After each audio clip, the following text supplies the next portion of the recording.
was sy eerste drie. Van Springbok rugby van die drie. That is it, South Africa!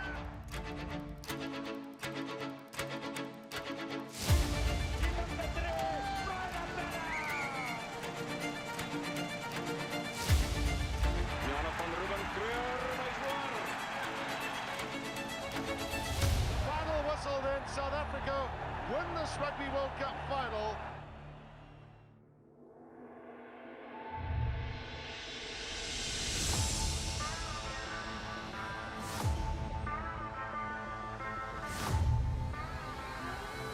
Dani Gerber moet nommer 1 wees in my oë. Ek dink dit is die beste speler wat Suid-Afrika nog ooit opgelewer het. Dani Gerber, sulke bobene. Die doring van Dispatch. As jy nou vir my sê, is daar 'n ideale speler?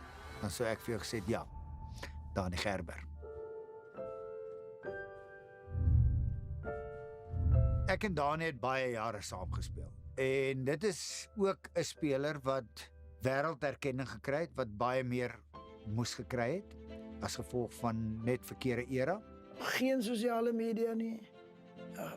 Baie min televisie coverage. Jy self het nie bemarkingswaarde gehad nie. Jy moet net gaan rugby speel.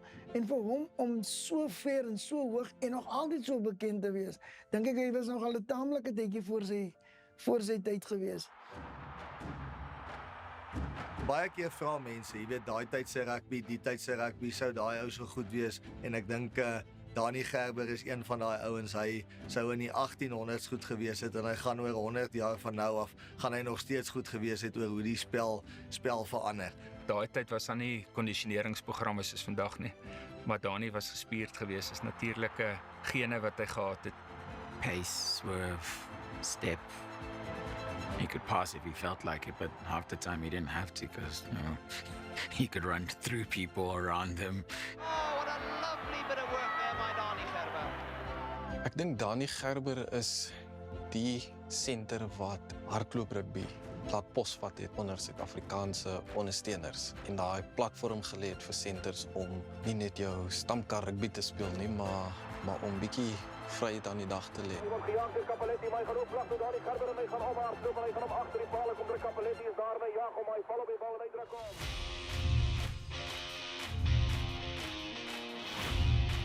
Al het Dani net in 1992, wat nog deel is van hierdie lys, gespeel, was sy bydrae baie groot geweest in die span. Daai toets in die All Blacks in 1992 toe ons weer ons terugkeer in wêreld rugby maak. Daai twee fenomenale drie wat hy teen die All Blacks gedruk het. Is net 'n ou soos Dani Gerber wat dit kan druk. Dani Gerber, he loves this corner. A beautiful dummy by him. He's done it again. Deur de Pre, Pieter Muller, van Dani Gerber en sy tweede drie. Wat hom uitstaande gemaak het, was die antisipering. Hy kon goed antisipeer waar die bal gaan wees. Met ander woorde, as hy van die bal ontslaag geraak het, het hy dit geraak met die doel om weer betrokke te raak. En dit het van hom 'n groot speler gemaak. Try number 19 for the great Springbok center.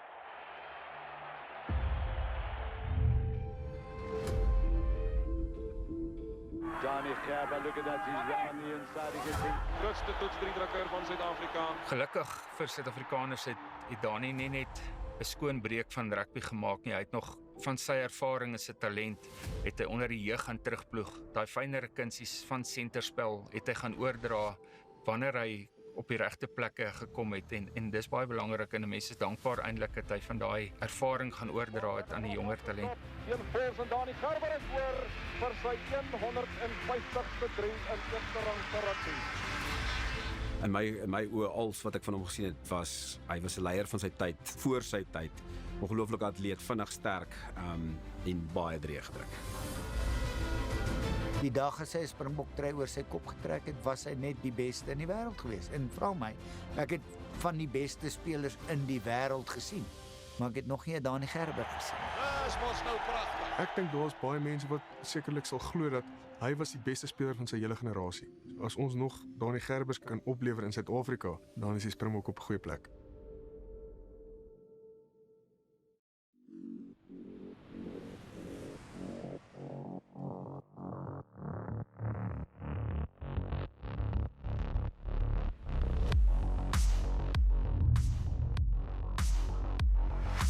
Ewen Etzebeth se vonkprop in die bok agter. Deur die heup van Etzebeth. Hy was uit voor en op die gras getreffer. Wie uit? Etzebeth wat bykom om hy dink te stop. Look who gets up. Ewen Etzebeth. Ewen is groot, Ewen is sterk, Ewen is aggressief, maar Ewen is in beheer. Ewen Etzebeth bumping Bismarck to see of all people straight out of his path. Toe hy begin speel het, hy was so uitstaande dat hy absoluut aandag getrek het. Ewen Etzebeth en hy speel op bedoel hy nog vir Wakadre. For a man that size to put in the amount of work he puts in and to have those physical attributes is ridiculous. Ewen Etzebeth holding it like a tennis ball. Hy's net 'n ongelooflike speler. Sy skramwerk, sy lynstaanwerk, Uitstekend Etzebeth. Kyk hy man. sy dryfwerk, sy verdediging ook, jy weet as hy 'n ou tackle dan maak hy hom seer. Sy vermoë om fiks genoeg te wees van nadat hy geskram het of nadat hy gemol het om onder hy hoë bal in te kom en vir die bal te gaan. Ewen Etzebeth stap eenvoudige verdediger uit die lyn uit. 'n Ou wat so jonk kan inkom en dan die skoene kan vol staan van 'n Bakkiesbotha of 'n Victor Matfield. Wat hy oor die veld doen is ongelooflik. Suid-Afrika voor Ewen Etzebeth en dit is weer Delinde. Ewen is een van daai spelers wat alhoewel hy gesien word in die wêreld as aggressief, gesien word as 'n wilde speler, het ek hom nog bitter min in my lewe gesien dat hy 'n kaart kry. Alhoewel hy maar altyd daar is en 'n bietjie moeilikheid maak en 'n bietjie sy spanmaats help, hou hy dit in en sal hy nooit 'n face gooi of so ietsie. Alhoewel ek dink enigiemand wil regtig aan die ander kant wees as hy 'n face gooi nie. Soos daar gesê, daar was baie. Wag, Ewen Etzebeth. Etzebeth staan vir niks terug. Kyk hy man. 5 manne van Engeland om hom. Kyk daai gesig. Daai gesig spreek goed deur. Daai vierigheid van hom is belangrik. Dit gee die spanmaats om hom 'n bietjie selfvertroue. Jy wil, veral as 'n agterspeler, wil jy so nou en dan 'n bietjie kapotkantjie wees, maar dan moet jy weet Ewen moet reg agter jou staan, anders dan gaan jy nie naaste by so 'n kapotkantjie wees nie. Wie sal hy toets in Bloemfontein vergeet in die Wallabies toe 'n Wallaby vir Dylan Leitz in sy hare beet gekry het en hoe Ewen ingestorm het om, jy weet, om sy spanmaat te verdedig. Hier's moeilikheid. Ewen is 'n vaderfiguur na hy span. Dis net nog 'n aanduiding gewees, jy weet, van hy wil al sy spanmaats ten alle koste beskerm. Ewen Etzebeth, min dat hy sy meer vir jou. Hy het sy speler beskerm. Ewen van daai battles teen wêreldsterre in sy selfe posisie persoonlik. Hy wil nie net nog 'n speler wees nie, Ewen wil die beste wees. He has respect for someone that will take him on. That's what I think makes a really good player. They'll play hard, but afterwards they'll have a beer. En daarom is 'n speler soos Ewen baie belangrik om binne die reëls 'n ander ou nie af te knou nie, maar 'n ander ou te laat verstaan. Hier's iemand meer fisiek as hy. Hier's iemand wat sterker is hy. Hier's iemand wat vinniger is hy.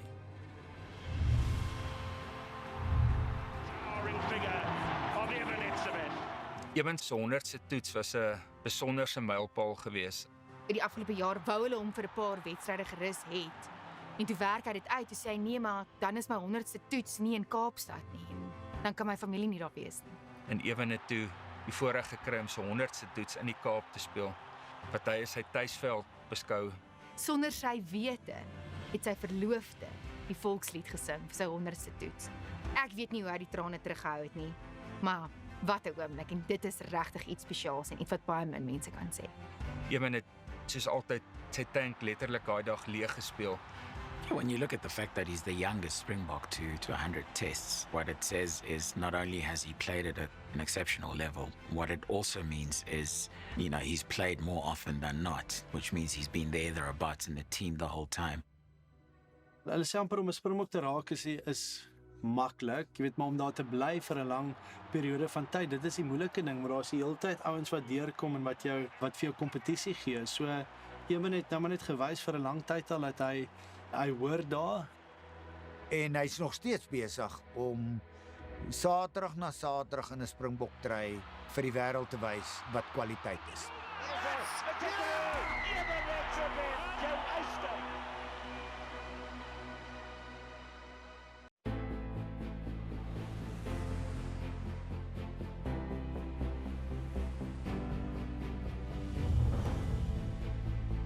op die speelveld en van die speelveld 'n voorbeeld vir sy spanmaats, 'n goeie ambassadeur vir Suid-Afrikaanse rugby. John is a leader of men. John Smith, beter bekend as Barney, my kaptein. Dat John Smith nou nog geen politiek is, kan ek dit nie glo nie, jy verstaan.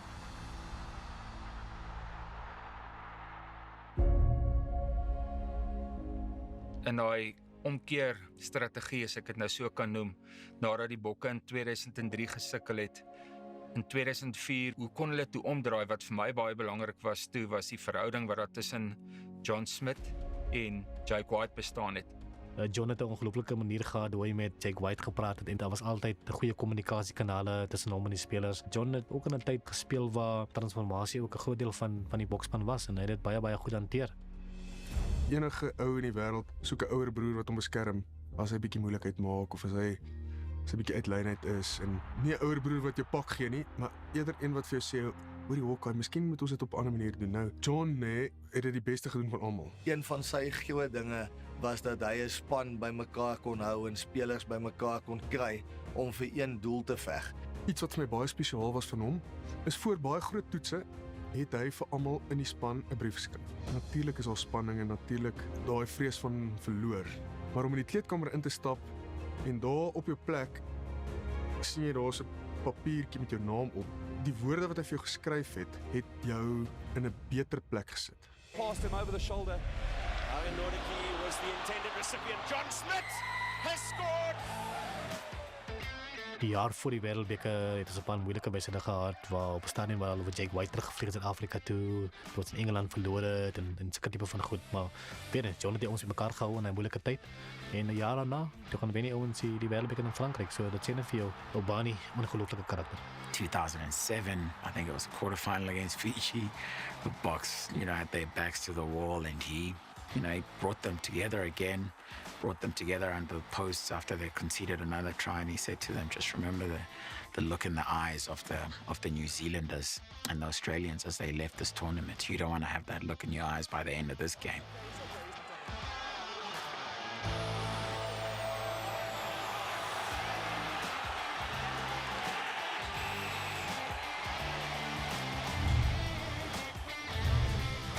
Soos in die geval met Jake White was hy net so 'n belangrike rolspeler in die Pieter de Villiers area gewees. Hy het daai bestendigheid gegee. Hy het vir Pieter die werk makliker gemaak in 'n groot groep spelers om 'n eenheid te kry in die span. En my verhouding met hom was eenvoudig. Ek het strukture in plek gesit. Hy moes na die uitslae kyk.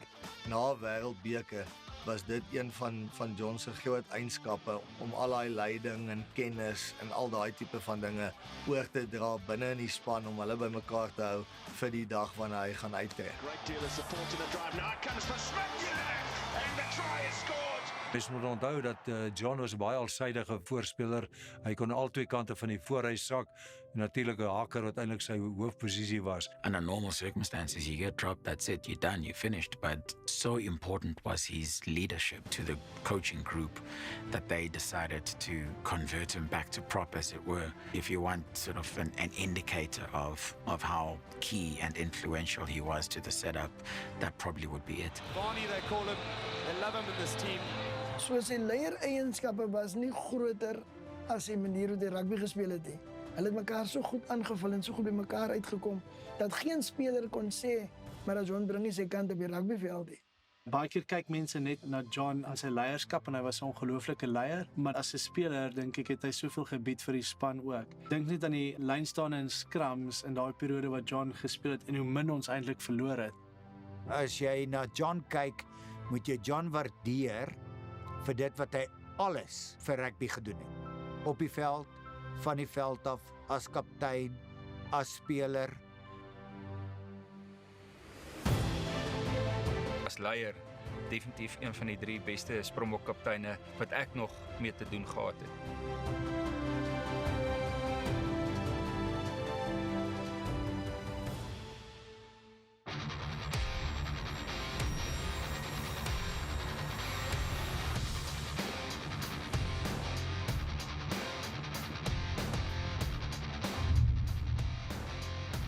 Every time anybody says Skalkberger, all you see is that wild blonde mane.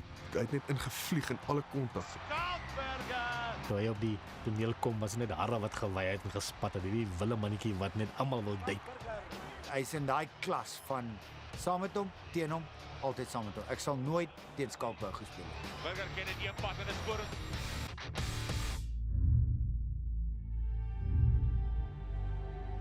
Hy kom uit 'n baie sterk sportfamilie uit. Ons weet Groot Skalk ook Springbok gespeel, al twee briljant.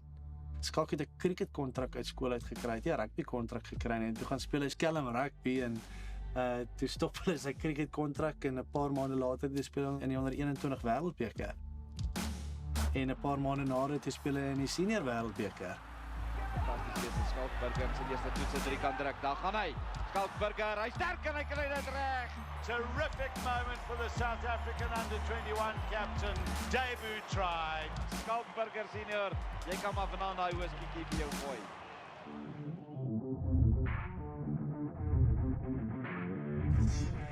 Skalk was 'n fantastiese speler. Uitstekend gedoen deur Skalkberger. Ek dink Skalk het die manier hoe flanke speel ook verander.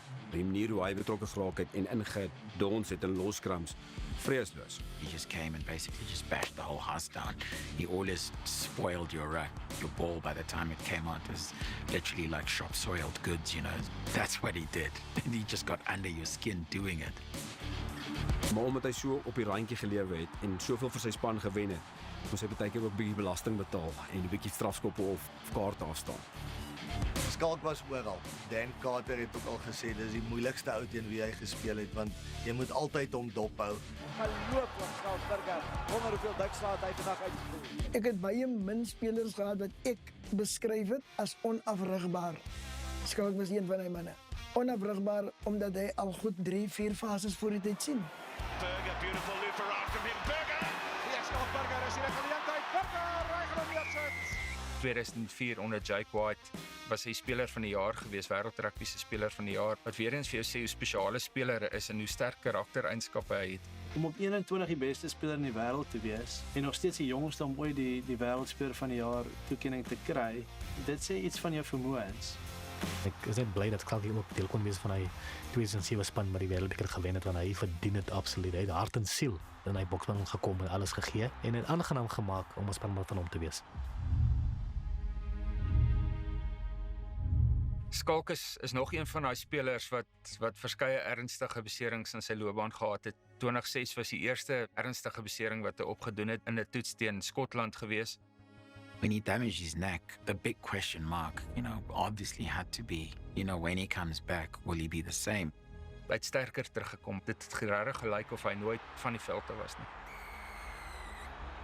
Jy weet, om jou nek te breek en dan om terug te kom van dit af en Suid-Afrika se speler van die jaar te kan wees, dit sê iets van jou karakter ook. In 2012 het hy 'n ernstige kniebesering opgedoen en toe in 2013 het hy breinvliesontsteking gekry.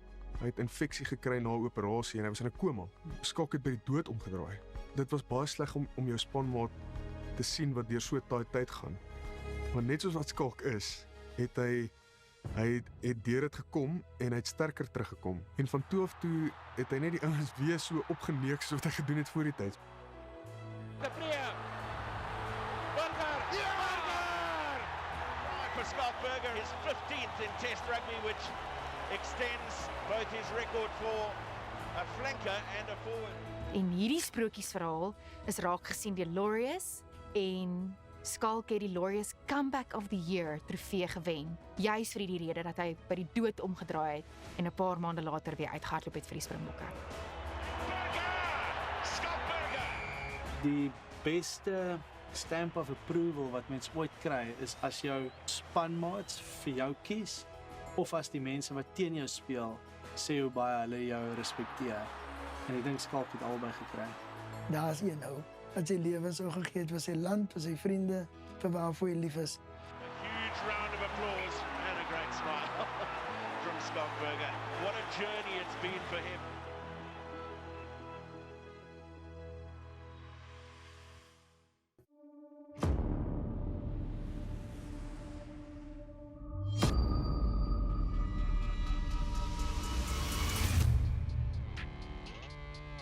Die 10 ton trok I feel like if I don't say the enforcer, you'll come and find me and hurt me, so I'll just say enforcer. It doesn't matter what I think.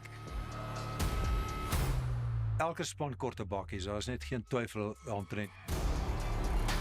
Ja, nee, bakkies is Chuck Norris van die Springbokke, sê hy self. Hy het sy lyf op die spel geplaas. Of dit nou teen Nieu-Seeland was, of dit teen 'n kleiner span was. Daai ouens het Bakkies Botha se teenwoordigheid op die veld gevoel. Bakkies Botha has got to watch himself here.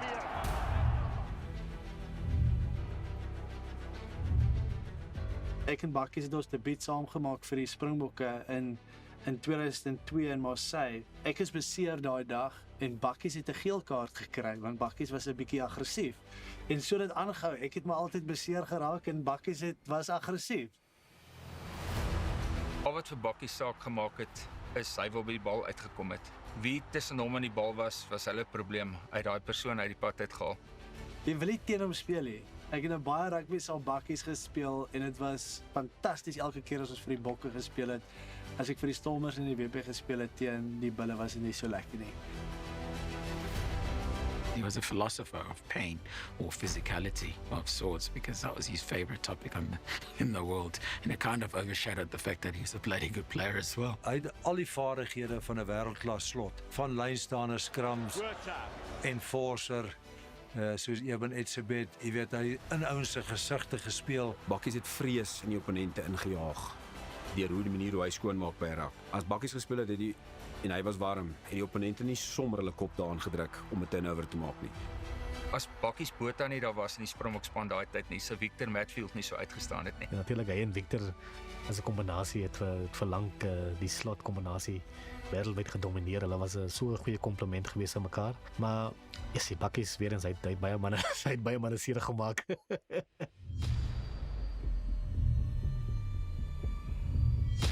Anything can happen. These are two very evenly matched teams at the moment.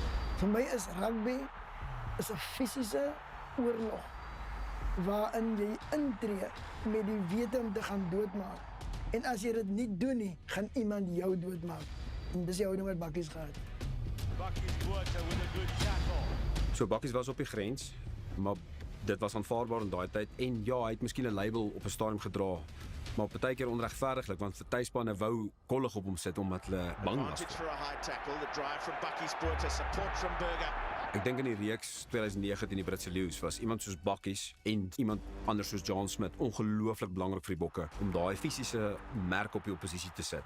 Die Britse en Ierse Lions het hierdie slot Paul O'Connell gekies as hulle kaptein om 'n belangrike boodskap uit te stuur om te sê ons gaan nie fisiek vir julle terugstaan nie. Bakkies Botha was daai persoon wat 4 met 4 beveg het met Paul O'Connell.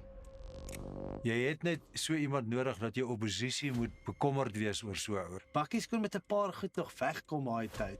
En jy as speler in die ander span was bewus van dit en jy wil nie daai ou wees met wie Bakkies weggekom het nie. Daar is daai een voorbeeld waar Adam Jones by 'n losgemaak gestaan het en Bakkies het hom skoon gemaak. En Adam het nie na daai voorval weer opgestaan nie. Hy moes die veld verlaat het met 'n ernstige besering. As jy kyk na al die klomp klein goed, hy was gebrandmerk eintlik deur skeieregters wat hom nie kon hanteer het nie. Well, you can see the bruise above his left eye as well. As ek nou 'n span moet kies nou en ek trek 'n skoon bly uit, is Bakkies se naam lankal op. Want hy is net heeltemal iets anders. Nommer 6. Ek dink hy moes hoër gewees het, nietemin. Wel verdiend nommer 6 Bakkies. Hy was absoluut 'n held. Afsien net vir Springbok rugby het hy 'n baie diep spore getrap in wêreldrugby. En Bakkies Botha soos 'n waffer se vleuel. Ek hoop dat rugby nie verander nie sodat Bakkies Botha, 'n Bakkies Botha op 'n lys van beste spelers kan eindig.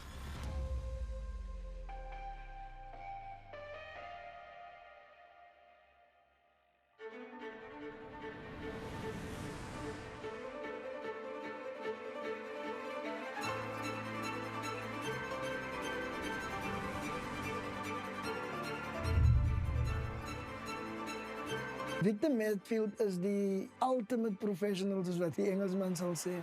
Absolute line-out genius.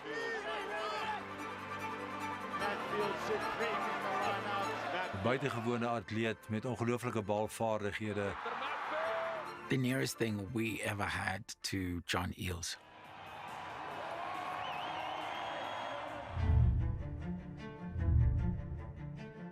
Min mense sal hom herken in sy 20's. Hy was 'n bakkiesbota tipe slot gewees. 120, 125 kilogram het hy geweeg, lekker bokpaartjie, afgeskeurde hare. Wat van hom so goeie slot gemaak het is hoe hy lynstaande kon lees. Hy het die huiswerk gedoen, naweek in en naweek uit. Seker gemaak hy weet presies wat die opponente gaan doen.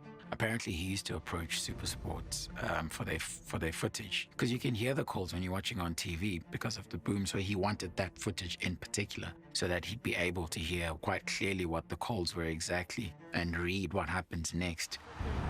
Well, they go to the tail and read like a book by Victor Matfield. Dit is ongelooflik hoe hy statiese lynstanders soos ons dit geken het daai tyd verander het in 'n baie meer statige aerial combat. Baie goed afgereed deur Suid-Afrika. Waar die bal so hoog gegooi word en ouens opgetel word en die ou wat die hoogste spring en die beste hande het, die bal voor die ander ou kan wegsteel. Sy kombinasie met bakkies was ook eintlik seker die beste slotkombinasie in die wêreld terwyl hulle gespeel het. Niemand kon die Springbokke klop in die lyn staan en nie. Good check from Matfield. Bakkies wat meer die vuilwerk gedoen het en dit het vir Victor weer losgemaak dat hy met sy flair en sy skills, jy weet, die gate kan hardloop en 'n bietjie losser speel. Hy kon beweeg oor die veld en Victor kon die bal baie goed hanteer.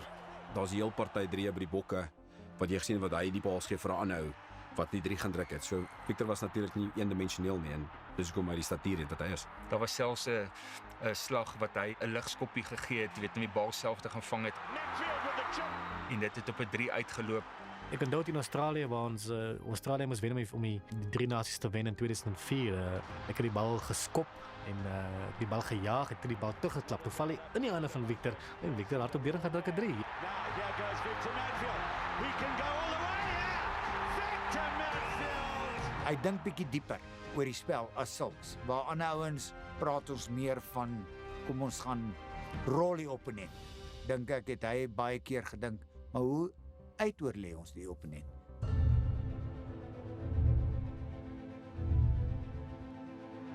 And the result of all of that, obviously, is not only him being the most capped, Springbok of all time, it's also being declared man of the match in a World Cup final in 2007.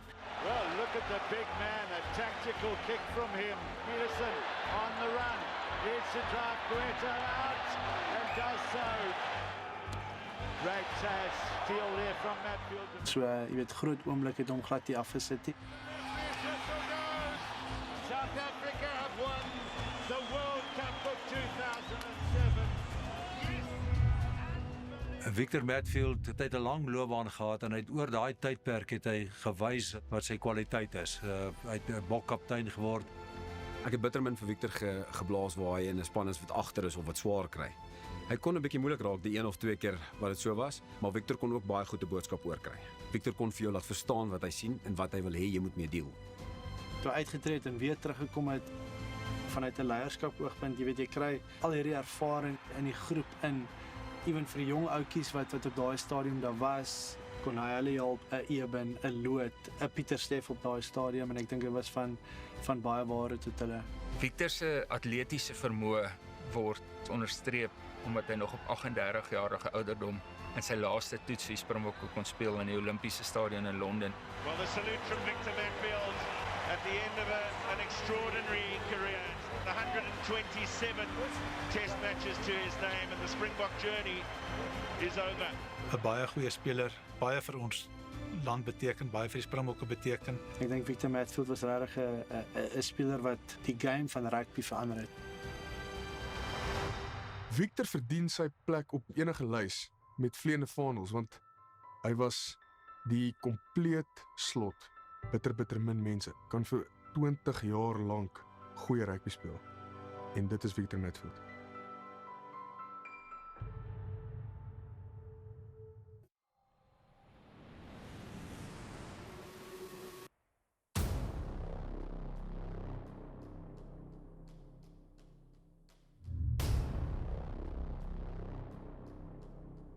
The big unit was die rand. Osterrand is die beste stit wat nog ooit op die planeet rondgeloop het. As hy enige Springbok NFL kon speel het, dink ek sou hy kon. As jy teen hom gespeel het, het jy net besef dat of jy gaan moet verbeter of jy gaan nooit met hom kan kompeteer nie. Durant has got it on the line.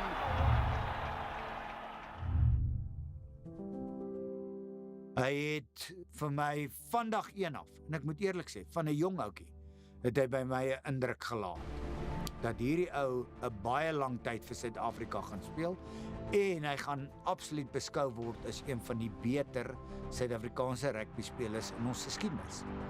Ons was op 'n jong ouderdom, 20-jarige ouderdom was hy 'n sleutelspeler in 1995 se Wêreldbeker gewees, hoofsaaklik oor die wyse wat hy die skram aan die loskopkant geanker het, hoe hy altyd momentum gekry het as 'n baldraer.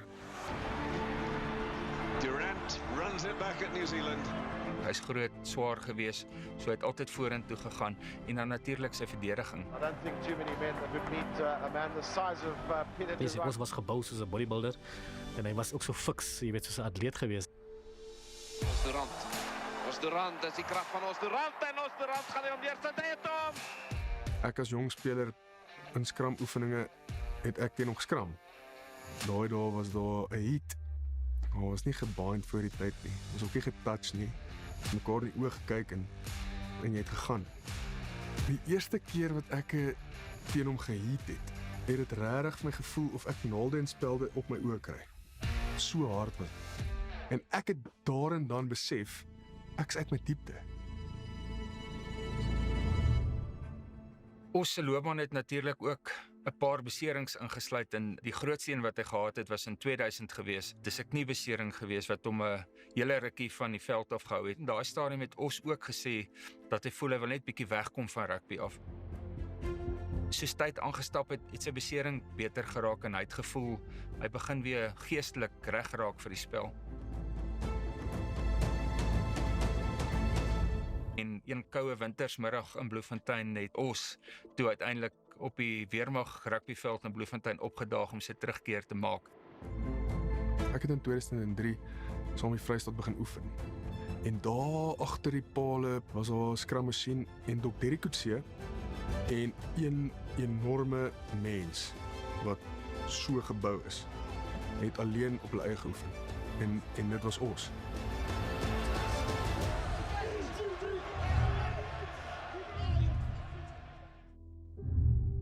Jake's another one that, obviously divides opinions. But one thing he knows particularly well to do is to build a rugby team. And Os was one such building block, a massive one. When he brought Os back, for a reason, for that quiet calmness that he brought and for that experience and for that toughness. He wanted the team to have that. Hy het so baie bereik en toe teruggekom in 2004 en hy het in 'n groep ingestap met baie spelers wat hy nie regtig geken het nie.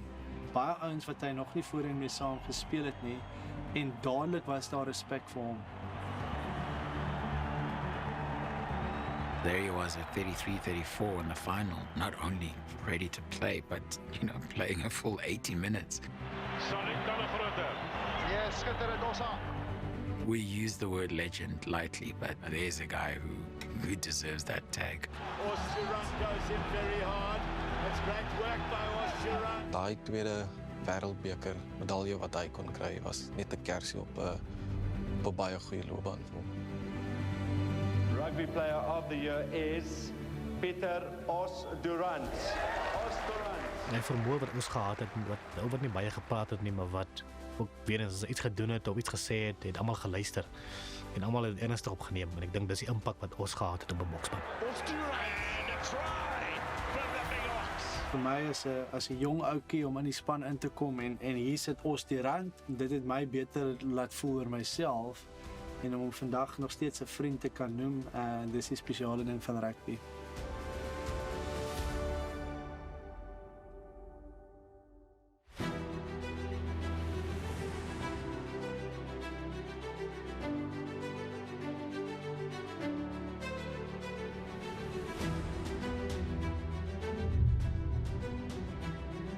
Brian Abana, hy was blits vandag.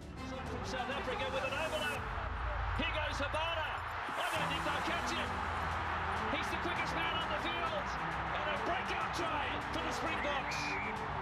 Al wat jy net kon sien is hierdie skouers en daai voete wat so gaan. Hy sit hom op die voet en hy jag hom. Dan word hy vasgehou. Brana. Brilliant stuff. Hy het hom.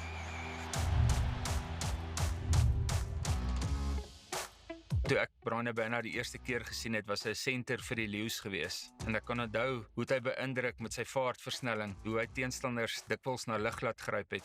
In 2004 vir sy eerste toets op Twickenham. Ek het beseer geraak natuurlik en toe Brian my op vleuel vervang. Ek kon niks doen reg hierdie wedstryd nie. Hy kry vir die eerste keer die bal en hy druk 'n 3. Brian Habana gets his first touch. Fantastic moment for Brian Habana. Die jong center wat onder die pale oorval op sy debuut. What a way then to start his international career. In my jonger dae het ek baie vlag gevat, waar Brian as 'n jong speler die vleuel was. Dit was 'n nagmerrie.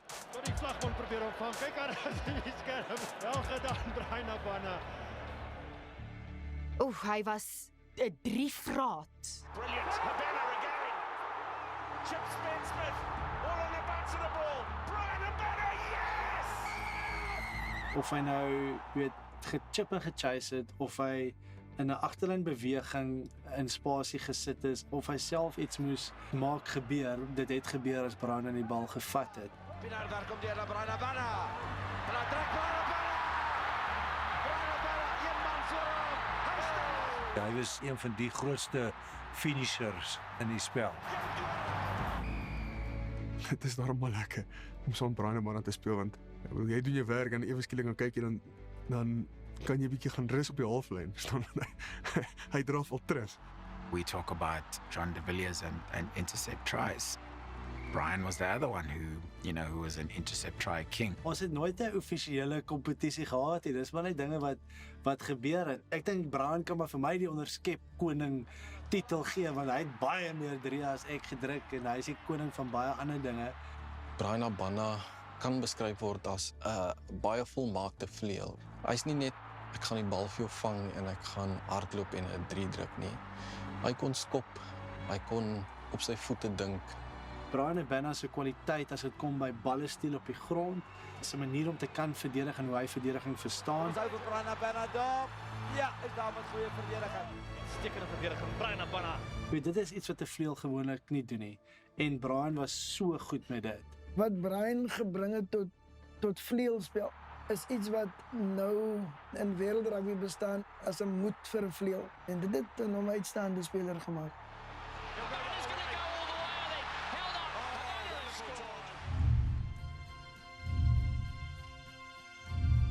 2007 was a ridiculous year for Brian. He's got a man outside. He doesn't need him at the moment. He's got Skullberg. Habana's going on his own.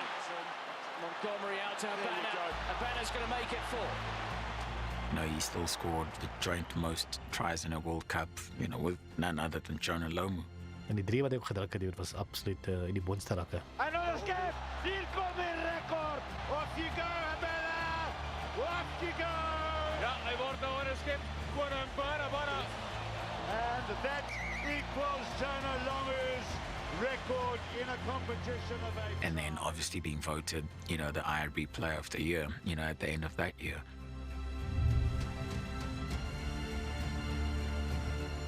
Ondanks al sy prestasie, ondanks elke toets wat hy gespeel het, is die Brian wat ek leer ken het as 18-jarige seun. Oh, Habana! Through the gap, Brian Habana! En die Brian wat ek nou ken, is presies dieselfde. I think a lot of people just don't understand what we had in him. Someone who, got over 100 caps, I think the second most for South Africa. And over and above that, basically scored the most tries in Test rugby history. In ons era het ons van die mooiste 3 gesien wat Brian gedruk het. So dit is regtig 'n voorreg gewees om hom in ons leeftyd te gehad het. 'n Goeie speler word nie geken deur hy een seisoen wat hy sy stempel afdruk nie. Maar die klomp seisoene wat hy aan een dieselfde spelpyl kan handhaaf en ek dink hy is een van die spelers wat aan een tot die dag wat hy opgehou het hy spelpyl gehandhaaf wat hom gemaak het die vreesbevange vleuel wat hy is.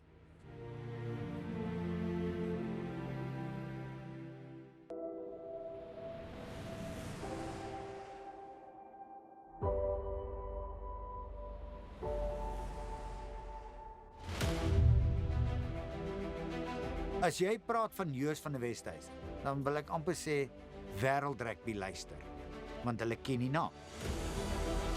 Absolute monster op die veld. Ek weet nie of daar iemand in Suid-Afrika is wat meer passie gedrewe was as hy nie.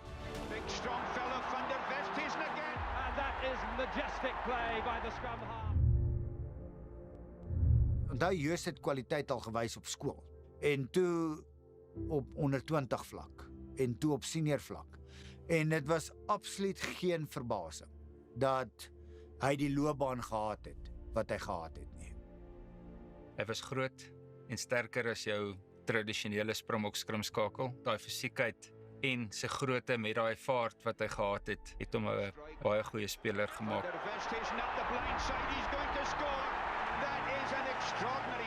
Dis wat ander skrimskakels van hom kom leer het, daai snipe, net om vinnig op jou voete te kyk, wat gebeur rondom die losskrim, kan ek links afhardloop, kan ek regs afhardloop, is daar 'n spasie. Jy weet, hy het nie die vermoë gehad om eerstens om drie te kon druk, en ek dink jy kon hom maklik, miskien as 'n center of 'n vleuel ook heel agter gespeel het, en hy sou amper net so goed daar gewees het.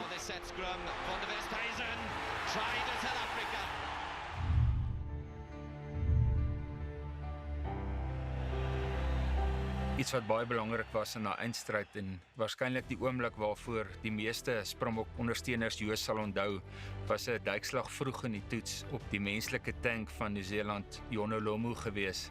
Watch this Lomo coming in on the burst, right through the middle. A good tackle by the scrum half.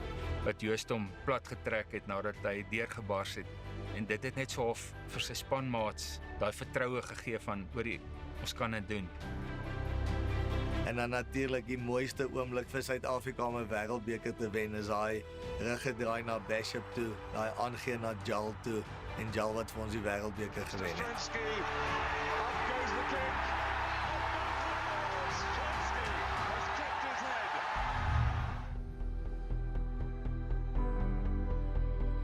Uitgelei deur voorbeeld. Joos is altyd so 110% op die veld gegee en ek dink 'n ou net half sleg gevoel as jy nie ook jou beste gee nie.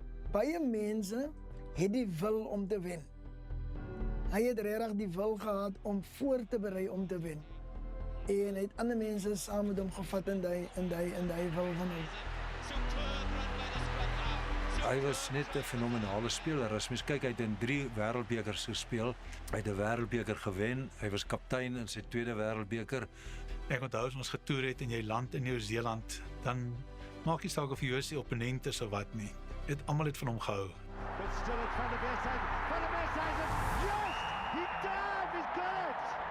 Watching him as a player, you almost felt like he was a rugby player's player, but obviously his part didn't take him to that, and his part took him to, basically the whole celebrity thing. Dit is soos die lewe maar werk. As jy bo is en dis mens foute maak, dan val jy vinnig en ongelukkig die mensdom is maar so, jy weet, hulle onthou net een fout wat hy gemaak het, hulle onthou nie al die 100 goeie dinge wat hy gedoen het nie.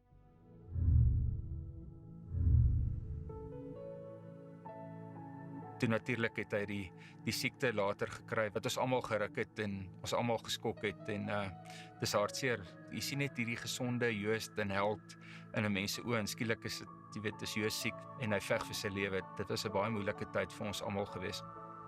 Vreesloos was hy op die baan, so het hy hierdie siekte getackle en Joos het gesê, hierdie gaan my nie onderkry nie.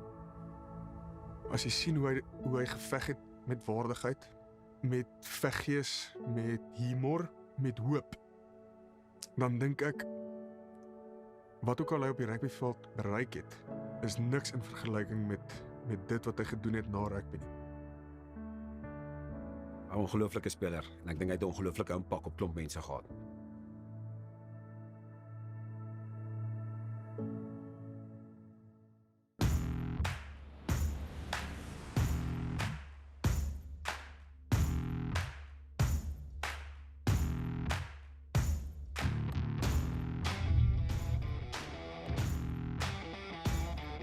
Fourie Pre, nommer 1, ek dink ons gaan ooit die einde van dit hoor hê. Wat 'n briljante rugby-speler is Fourie Pre nie. Geen twyfel bestaan by my dat Fourie die nommer 1 op hierdie lys moet wees nie. The mastermind. Few people ran a rugby game like that guy. Now they get it away to Contepomi. Here we go. It's been intercepted. Marina Prayer! All the way. Unbelievable!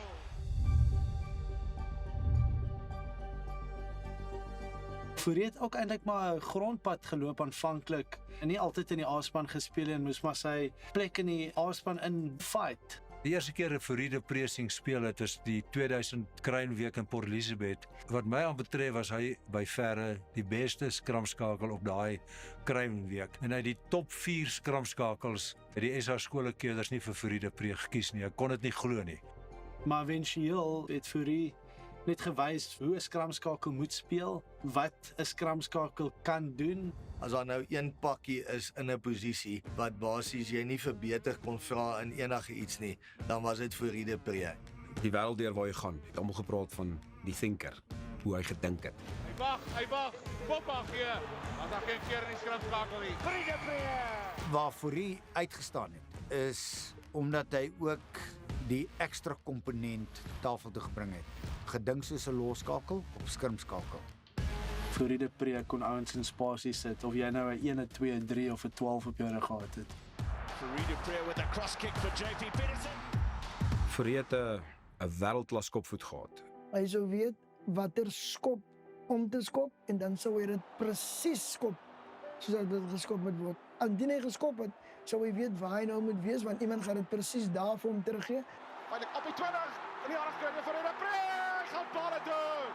Skitterende individualiteit Fourie de Pre! So hy het verstaan en hy kon spel lees 3, 4 fases vorentoe ook. In sy tyd wat die ander skrimskakels nie gehad het nie, is sy vermoë om hoë hangskoppe te skop. Hy kon hulle baie akkuraat en belangriker baie bestendig uitvoer. En dis iets wat Springbok rugby tot vandag toe inspan as 'n wapen om teenstanders te uitoorlê. Incredible play there from Fourie de Pre. He chased his own up and under. En is voordeel vir Suid-Afrika. Hier kom die bakkies bota. Dis naby die doellyn. De Pre has a little game himself there. Hier kom het 3. Fourie de Pre.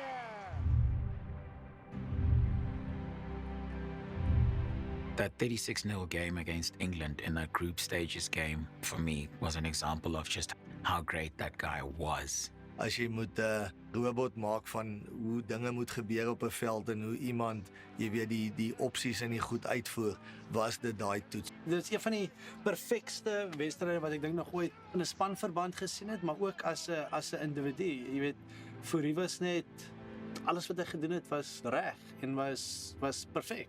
And so the free kick is for South Africa. Fourie de Pre has reacted quickly again. That game had his fingerprints all over it. He just basically took the game over. Couldn't find Matfield, but here goes Fourie de Pre. This is dangerous for England. Fourie de Pre goes. Peterson is there. This should be on. JP Peterson will score. He will score!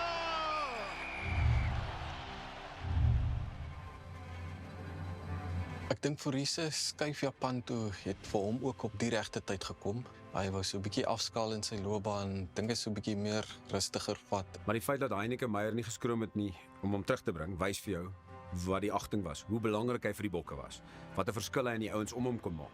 Toe John de Villiers beseer raak in 2015 se Wêreldbeker het Fourie die kapteinskap oorgeneem, weet toe almal gedink het dalk sal Victor Matfield dit oorneem, die Heineke het dit vir Fourie gegee. Massieve atmosfeer op Twickenham. Fourie de Pre wat die bok op die veld bly. Die spel was baie gelyk op, dit was so aan die linkerkant van die veld gewees waar niks het gebeur nie en mense het gewag vir daai een groot spesiale oomblik in 'n toets. Hy kon op sy voete dink en hy kon klein kantjie toe omgaan met Dwayne wat 'n paar spelers opgehou het en die bal uitgegee het vir hom en 'n uiters belangrike 3 gedruk het.